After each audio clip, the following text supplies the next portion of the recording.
Good morning, everyone. In the last video, we have discussed about the Marconi-Karp rule and anti-Marconi-Karp rule, especially in the mechanism of these of the different rules. और यहाँ पे आपने देखा कि Markovnikov carp rule में normal condition में approach होता है अनसिमेट्रिकल एल्कीन्स पे, जहाँ पर कि नंबर ऑफ हाइड्रोजन्स कम हो, और ये इस बात पे हमने एक्सप्लेन किया कि स्टेबिलिटी ऑफ सेकेंडरी और टर्शियरी कार्बोकैटायंस प्राइमरी से ज़्यादा होती है। अब अगर हम देखें एंटी मार्कोनी, तो एंटी मार्कोनी का रूल हमेशा पेरोक्साइड के प्रेजेंस में चलता है, और पेरोक्साइड के प्रेजेंस में चलने की वजह से ये फ्री रेडिकल मैकेनिज्म को फॉलो करता है, फ्री रेडिकल पाथवे को फॉलो करता है, जिसके वजह से ये जस्ट उल्टा रिजल्ट देता है। अब हम देखने जा रहे हैं कुछ बचे हुए प्रिपरेशंस के रिएक्शन, और पहला रिएक्शन है प्रिपरेशन फ्रॉम एल्कोहल। तो सबसे पहला व्हाट इज एल्कोहल। नॉर्मली हमें जब एल्कोहल की बात होती है तो हमें दिमाग में आता है alcohol means wine. Alcohol does not means the wine. अगर हम बात करें सुबह से शाम तक हम एल्कोहल ही एल्कोहल लेते हैं in the form of rice, चावल, रोटी, आलू, जहां पर भी कार्बोहाइड्रेट है वो एल्कोहल ही होगा। अगर बायो स्टूडेंट हैं आप तो आपने पढ़ा होगा what is the structure of the glucose, what is the structure of the fructose, और आपको मालूम होगा कि मैक्सिमम कार्बोहाइड्रेट या सारे कार्बोहाइड्रेट इन्हीं दोनों से मिलकर बनते हैं। तो यहाँ पे सारे एल्कोहल्स की कैटेगरी में आते हैं। अब हम अगर एल्कोहल से बना रहे हैं तो कैसे बनाएंगे। The alcohols on treatment with halogenating agents like HCl, PCl3, PCl5 और thionyl chloride that is the SOCl2 forms haloalkanes, and all of these of the methods are the perfect method for the preparation of alcohols. अगर मैं इन reactions को लिखूं तो ये है पहला reaction that is the ROH plus HCl। क्या बनाएगा, ये बनाएगा RCl that is a haloalkane along with water. Simple सा रिएक्शन है, रिएक्शन समझने में कोई दिक्कत मेरे ख्याल से हो नहीं रही होगी। दूसरा है if the alcohol is treated with PCl3। यहां पे मैंने 3 मोल्स ऑफ एल्कोहल लिए और ऐसा होने पे ये बना 3RCl, 3 moles of the haloalkane along with H3PO3 N acid of phosphorus. अगर इसी एल्कोहल को हम ट्रीट करें ROH with PCl5 that is called the phosphorus pentachloride, तब क्या होगा, ये बनाएगा RCl, साथ में बनाएगा फास्फोरस ऑक्सा ट्राइक्लोराइड और HCl, and last one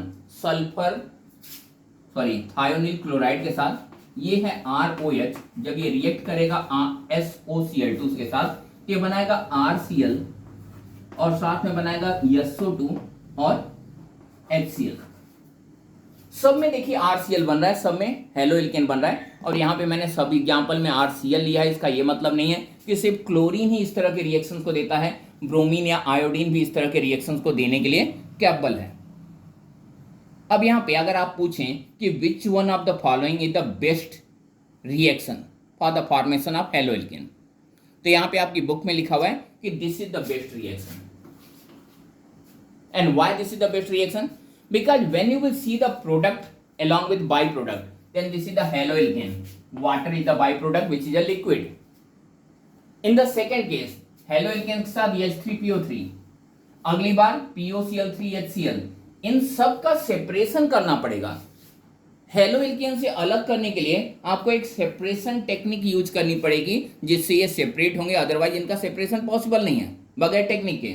But when you will see the last one, ROH plus SOCl2 thionyl chloride, what is the product? RCl. And what is the byproduct? SO2 and HCl, sulfur dioxide and HCl.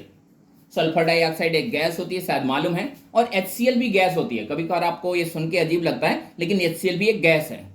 Water में dissolve करके आपके lab में रखा होता है तो आपको लगता है कि ये लिक्विड है, वो actually aqueous solution of HCl gas होता है। तो यहाँ पे ये भी गैस है और ये भी गैस है, और अगर ये दोनों गैस हैं तो इससे फायदा क्या होगा, इस लिक्विड से या सॉलिड से, जैसा ये कार्बन सिस्टम होगा छोटा या बड़ा, इससे ये दोनों गैसें बगैर किसी एफर्ट के अलग हो जाएंगी। So this is the best method for the preparation of the haloalkane, specially in the case when the preparation is in smaller amount, preparation is at laboratory level. Reason क्योंकि इनका बाई प्रोडक्ट का separation बहुत आसान है, लेकिन अगर हम बात करें इसे बल्क लेवल पे बनाने के लिए तो यही वर्स्ट मेथड भी है। वर्स्ट क्यों है?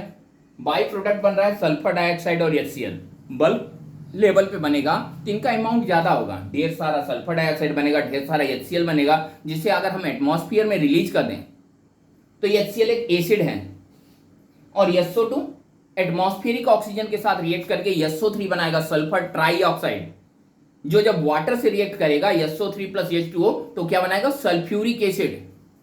अगर यहां पे ढेर सारा HCl और SO2 रिलीज कर दिया जाए एटमॉस्फेयर में तो यहां पे एसिड रेन होगा। ये रेन जब गैस जब ऊपर जाएगी, वाटर के साथ डिजॉल्व होकर नीचे गिरेगा तो उसमें एसिडिक कंटेंट बहुत ज्यादा बढ़ जाएगा, which is not good for the health of the human beings. ये बिल्कुल ही अच्छी कंडीशन नहीं है, and that is the reason why this method is not good for the bulk amount. Bulk amount के लिए ये अच्छा टेक्निक नहीं माना जाता। सो बल्क लेवल पे भले ये अच्छा मेथड नहीं है, लेकिन लेबोरेटरी लेवल पे ये बेस्ट मेथड है। वैसे आपको जब एग्जाम में पूछेगा तो आप इसी को बेस्ट मेथड बताएंगे, क्योंकि इसमें बाई प्रोडक्ट्स का सेपरेशन बिल्कुल आसानी से हो जाता है। इसके लिए हमें कोई खास एफर्ट देने की जरूरत नहीं पड़ती है। आइए हम एक और रिएक्शन देखते हैं for the preparation of haloalkanes. Actually haloalkanes के लिए नहीं, ये हेलोएरीन्स के लिए बेटर रिएक्शन माना जाता है, और ये एक नेम रिएक्शन है। रिएक्शन का नाम है सैंडमेयर रिएक्शन। क्लास 11th में आपको आपके टीचर्स ने या मैंने बताया होगा कि अगर किसी रिएक्शन में किसी साइंटिस्ट का नाम हो या उस रिएक्शन का खुद का एक नाम हो तो ऐसे रिएक्शंस को हम नेम रिएक्शन की कैटेगरी में रखते हैं। And when you will talk the importance of these of the reaction, the name reactions are the most important reaction in the organic chemistry. सबसे ज्यादा डायरेक्ट इनडायरेक्ट टोटल वेटेज की अगर बात करें तो सबसे ज्यादा वेटेज नेम रिएक्शंस का ही होता है ऑर्गेनिक केमिस्ट्री में। तो यहां पे उन नेम रिएक्शंस में से एक नेम रिएक्शन ये भी है। यहां पे अगर हम ट्रीट करते हैं एनिलीन को, दिस इज द एनिलीन, इसके साथ sodium nitride NaNO2 in presence of HCl या HX, मैंने यहां पे HX लिख दिया है। जब हेलो एसिड के साथ ट्रीट करते हैं तो ये बनाता है बेंजीन डाइएजोनियम हैलाइड N2X। अब इसका नाम ये ही क्यों है, कुछ और क्यों नहीं, ये है आपके बेंजीन डाइएजोनियम हैलाइड। अब यहां पे इस कंपाउंड में देखिए, पहला क्या है, ये है बेंजीन, इसलिए इसके नाम में पहला जो बना हुआ है ये लिखा हुआ है, ये बेंजीन है। ऊपर इसके क्या लगा हुआ है, 2 नाइट्रोजन्स, और नाइट्रोजन को लैटिन में क्या कहते हैं, एजा। 2 नाइट्रोजन है इसलिए डाई एजा, और इन 2 नाइट्रोजन पे एक पॉजिटिव चार्ज जनरेट हो रहा है। यहाँ पे पॉजिटिव चार्ज है, यहाँ पे नेगेटिव चार्ज है, तो यहाँ पे एक पॉजिटिव चार्ज है इसलिए IUM, तो हो गया बेंजीन डाई एजा प्लस IUM यानी डाइएजोनियम। बचा क्या, हैलाइड लगा हुआ है, हेलोजन लगा हुआ है इसलिए हैलाइड। कहीं कहीं पे इसी को लिखा रहता है बेंजीन डाइएजोनियम साल्ट, सॉल्ट भी है हैलाइड भी है, जो भी आप कहना चाहें वो है। So this is the benzene diazonium halide. Surely ये रिएक्शन सैंडमेयर रिएक्शन नहीं है। इस रिएक्शन को क्या बोलते हैं, इस रिएक्शन को बोलते हैं डाइएजोटाइजेशन। ये सिर्फ इस डाइएजोनियम साल्ट को बनाने का प्रोसेस है। अब हमने ये ले लिया डाइएजोनियम साल्ट, बेंजीन N2X, और जब हम इसे ट्रीट करेंगे Cu2H2 that is the cuprous halide in presence of HX यानी एलो एसिड, तो क्या बनाएंगे, ये बनाएंगे क्लोरोबेंजीन। बेंजीन के ऊपर X लगा दिया हमने, हेलो एरीन बनाया, क्योंकि हम तो हर जगह XX ही लेके चले हुए हैं, तो यहाँ पे hello arene along with nitrogen. Normally जब हम X यूज करते हैं तो ये हेलोजन के लिए यूज करते हैं, और कौन से हेलोजन के लिए, क्लोरीन और ब्रोमीन के लिए। X को हम नॉर्मली फ्लोरीन और आयोडीन के लिए यूज नहीं करते, ऐसा नहीं कि यूज किया नहीं जा सकता, लेकिन इन जनरल जो जनरल रिएक्शंस होते हैं हेलोजन्स के वो क्लोरीन और ब्रोमीन ही देते हैं। इस वजह से X जो रिप्रेजेंटेशन होता है वो सिर्फ क्लोरीन और ब्रोमीन का होता है। So this is the Sandmeyer reaction. Now one more reaction, and the next reaction is the Gattermann reaction. जब हम बात करें, एक टर्म होता है ट्विंस, जुड़वा, सब लोग जानते ही हैं, कोई ऐसा नया वर्ड है नहीं। जैसे जुड़वा बच्चे एक जैसे दिखाई पड़ते हैं, वैसे ही कुछ रिएक्शंस भी एक जैसे दिखने में होते हैं। ऐसे रिएक्शन को हम कभी कभार ट्विन रिएक्शंस भी बोल लेते हैं। तो यहाँ पे जो ट्विन रिएक्शंस होते हैं उसी कैटेगरी में ये गैटरमैन और सैंडमेयर रिएक्शन आते हैं। तो हम देख रहे हैं गैटरमैन रिएक्शन। यहां पर भी फर्स्ट स्टेप बिल्कुल सेम है, और मैंने पहले ही कहा कि ये सैंडमेयर या गैटरमैन रिएक्शन नहीं है। इस रिएक्शन को क्या बोलते हैं? Diazotization. The process of formation of diazonium salt is called diazotization, and this reaction is the diazotization reaction. And this is the diazonium salt. In the last one, that is the Sandmeyer reaction, when we treated the diazonium salt with the cuprous halide and halo acid, that forms the haloarine.